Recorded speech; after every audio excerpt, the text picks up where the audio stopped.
வணக்கம். என் பெயர் பிரின்சியா. ஹோலி ரெய்னஸ் தொடக்கப்பள்ளியில் 3ஆம் வகுப்பு படிக்கிறேன். நான் ஒரு தன்னம்பிக்கை கதை சொல்ல போகிறேன். ஒரு ஊர்ல ஒரு அரசன் இருந்தானா. அந்த அரசன் மக்களுக்கு ஒரு போட்டி வச்சாங்களா. அது என்ன போட்டினா, கோட்டை கதவை கைகளால் தள்ள வேண்டுமா. அதான் போட்டியா. வெச்சு பெற்றால் நாட்டின் ஒரு பகுதி பரிசா கொடுத்துருவாங்களா. தோட்டால் தோட்டவன் கையை வெட்டப்படுமா. அந்த போட்டியில யாருமே சேரவே இல்லையா. ஒரே ஒரு இளைஞர் மட்டும் முன் வந்தானா.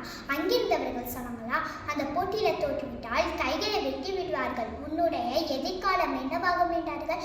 அவன் சொன்னானா, ஐயா, வென்றால் நானும் ஓரரசன், தோட்டால் கைகள் தானே போகும், உயிரிலேயே என்று கூறிவிட்டு கோட்டை கதவை தள்ளினானா. என்ன அதிசயம், கதவு சட்டென்று திறந்து கொண்டது. ஏனென்றால் கோட்டை கதவுகளில் தாப்பால் போடவில்லை, திறந்துதான் இருந்தது. இதிலிருந்து நாம் என்ன தெரிந்து கொண்டோம்? பல பேர் இப்படி இருந்தாலும் இருக்கிறார்கள்.